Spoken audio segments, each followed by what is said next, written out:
to break free from dogma is paramount, because the dogmatism of this era is insane, I think. When I very first started arts in Marrakech here, I had a Moroccan partner, Abel who is a wonderful friend of mine. I was terribly upset about how the West was dealing with world events. I don't believe in cultural embargoes, or we should all be talking all the time and communicating and understanding that we've got a number of similarities. Everybody does, regardless of cultures. To find those connecting points through the arts is a really safe way of communicating.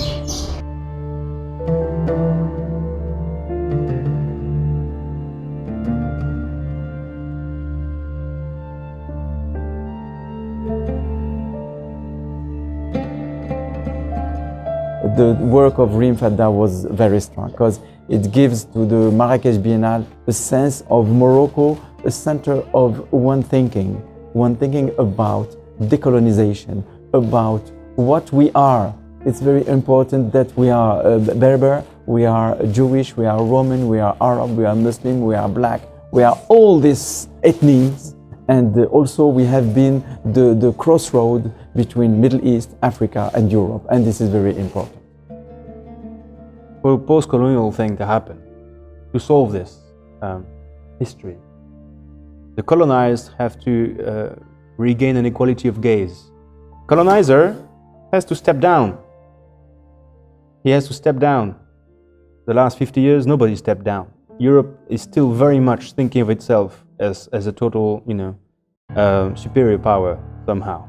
There is something superior grammatically in the way things are being handled, inside and out. I mean, from the intimate to the public.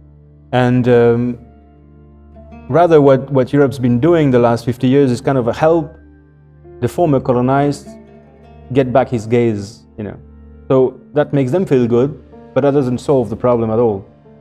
Well, engine mostly also represent modernity. These craftsmen, they are in post-colonial times, but themselves, they have to still, break free from certain dogma. First dogma being that being Moroccan craftsmen, they do Moroccan craft. Why? I mean, they can actually do anything. So if anything, perhaps this contemporary art can bring them that solace of break free from the nostalgia, and maybe make an electric or a racing electric motorbike. And if they can do that, and God knows if they are very enthusiastic and creative and powerful, if they realize they can, you just have to first prove them that they can. If they can, then it's going to bring a vision, I hope. And they can break free from their own sort of dogma and things that forbids them from progressing. And then, then it's quite funky as well to then go and imagine that we can go in China and sell those motorbikes that are Moroccan made. Because for now, these days in 2016, Chinese are making Moroccan lamps that they sell here, which is just like hell. Art feels terribly vital here, and because it's playing a role, the role that the arts in general, not just the visual arts, can play in honing critical thinking, stimulating imagination. Without curiosity, you don't question how things work and how the normal status quo is. When it got a bit more ambitious and we turned it into a biennale, I then took the responsibility on my own shoulders to lift the game a bit, and worked bloody hard actually. But I had a lot of help from people here, and a lot of people understood how important it was. Not ghettoizing the Moroccan artists, there are some fabulous Moroccan artists, really good Moroccan artists who could be judged on the world stage. And I think we've got 6 or 8 Moroccan artists in the Biennale, that look really great in this international arena. Biennale appoints a different curator for each edition. For this edition, the curator is Reem Fadda, who's also associate curator of Middle Eastern contemporary art at the Guggenheim Foundation for their Abu Dhabi project. The curatorial concept and the theme for the biennial really started with the title. Not New Now is a little bit of a word game, but it was the starting point for the thinking process of the biennial. Think about what it means, the present, and how to challenge the idea of modernity and modernism as a Darwinist progression in time, like a straight arrow, how that interacts with concept of art, contemporary art, in a post-colonial era. For this biennial, we tried to switch the definition from contemporary art to living art, which is an art in service of people, in service of society, that is political but not politicized, and that really is made to interact, to trigger questions. It is made for us, for the time in which we live. It is an art that calls for action now, not tomorrow, not yesterday, but in this moment that we're living right now.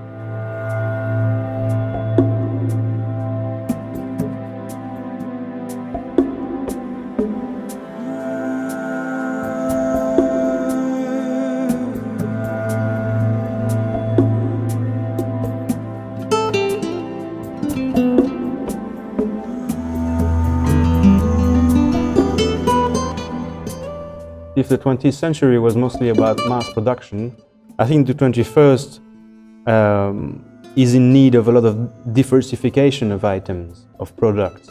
Nobody now wants anymore to have the same other thing that everybody else have. So craft can do that. They can manage this post-Fordist aspect of creating specificity. And if they're 3 million, they can kind of mass produce specificity, which is all you need for a renaissance, really. So the point is to find how craft can reintegrate modern economy, and both to be useful to society, but also to give back some proudness to the craftsmen themselves, and some better share in the economic system. Hence the metaphor of the engine, where all these parts, some are very small and almost invisible, but if they are not there, this engine won't run. And this is the metaphor of society. Craftsmen are these tiny elements nobody cares about. But if craft would stop in this country, the country goes down the next day. So I think it's really important now and fair to kind of take care of them a bit. And I think I have some ideas about that, which we're trying to materialize work after work and year after year. The craftsman is the 3D printer of the 1900s, really. Because I have a hotel here as well, I was conscious of a great deal of people visiting Marrakech were coming once and then saying, I've done that, I bought the babouche, and then not coming back again. By having culture, which is a contemporary living thing, people come back again and again and again and get surprised and excited and stimulated. The young generation of creatives now who are coming and spending time out here, number of international, very well-known artists and filmmakers and writers are coming to live here. Before they tended just to pass through and get some stimulus from the beautiful place, and now people are staying, and the economic impact, apart from the cultural impact, is fabulous, and that I find immensely heartening as well when you see the whole town being picked up. It's exciting. Picasso says that if art is not concerning your life, it's not art. The goal that we have given to this Biennale is to bring African to Africa.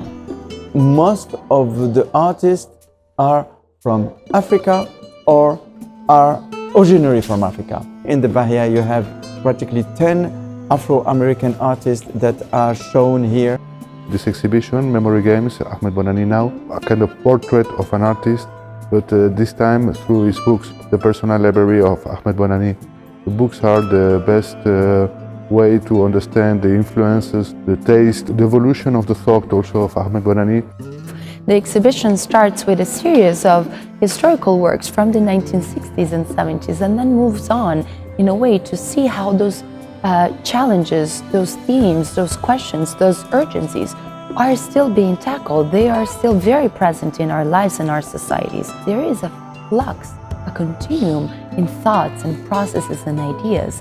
And I think that is in a way also embodied in the structure of the biennial for this edition, where you have a core curatorial program and then a series of partner projects and then parallel projects. So you have different generations coming together in a variety of structures. I think with all the parallel projects and with the official projects and the partner projects, I think we've probably had 500 artists working on this edition. It's a complex theme, it's nothing obvious about it, and I think it's an exciting theme because you can pull out threads, your own threads, as you're giving it a bit of time going around. The extraordinary venues you know, when the light's on them right, and your sort of mood going around, and the work themselves. The Al-Natsuri, obviously, in the Badi Palace, just that monumental piece is wonderful. And then Megumi's tiny little pieces down in the sort of prison cells under there, I think are very touching. So you can go from the monumental into the tiny. I don't think there are so many borders in the arts. Le projet pour la Biennale est arrivé à un moment où il y avait des événements dans le monde qui étaient extrêmement violents et affligeants, qui sont censés être immuables, deviennent extrêmement précaires. L'équilibre des choses, en fait, ne tient à rien. Une forme de sentiment d'inconfort. Et c'est ce sentiment-là que j'ai voulu recréer à travers cette installation, en faisant passer les gens en dessous. Il y a toujours la lumière et l'ombre, et je pense qu'il faut savoir extraire aussi la lumière des choses qui sont même, qui sont terribles. Même dans les choses les plus terribles, il y a quelque chose à en tirer. Les choses changent à l'intérieur de nous, parce que je suis persuadée en même temps qu'une société ne peut changer que si les individus qui la constituent changent. The biennial is spread throughout the city. We wanted the person that comes to the biennial that wants to see the art presented by the project at the same time to experience the nature of the city. For this edition, for this first time, we have an extended duration of almost 11 weeks. The biennial is also free of charge. We wanted to really be part of the beat of the city. We wanted to be interconnected with the history of the place, the social fabric, the historical fabric of the place, but we did not want to isolate all these works that are really meant to engage and trigger questions and really to stay with you in a dense way. The idea is to be as welcoming as possible to a broader audience. I think it's something that Morocco should be very proud of, and they should be proud of it because they've done it. It's also very important that this event start to be 100% Moroccan. For Vanessa, it's a gift that she make to Marrakech, and also I think it's not only for Marrakech, it's also for Morocco. It really does clear your mind for new possibilities, and I think I might put on some exhibitions myself again. I love being out here. There's nothing set in stone yet. I think a lot of young people are feeling very proud of the Biennale being in Marrakech and can identify with something very contemporary and forward-looking. When I hear people talking about it in a very animated way, it really is exciting. It's wonderful.